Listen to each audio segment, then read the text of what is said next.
Guys এখন আবার খাবার র্যাঙ্কিং করতে নিয়ে এসেছি। কি এটা তো পিচ। ও এটা তো জীবনেও খাই না।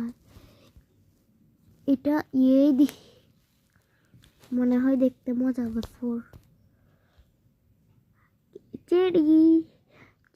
চেরিটাও খাই নাই, দেখে মনে হয়। ও পাম্পকিনটাও খাই নাই। ব্লুবেরিও খাই নাই। সুইট পটেটো খাই নাই।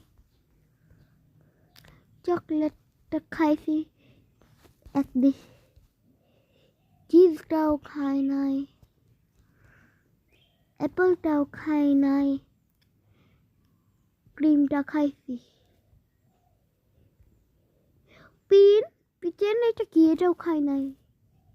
আচ্ছা, আজকের মতো র্যাঙ্কিং ভিডিও কেমন লাগলো আবার কমেন্ট করে জানাবেন। ঠিক আছে, বাই বাই।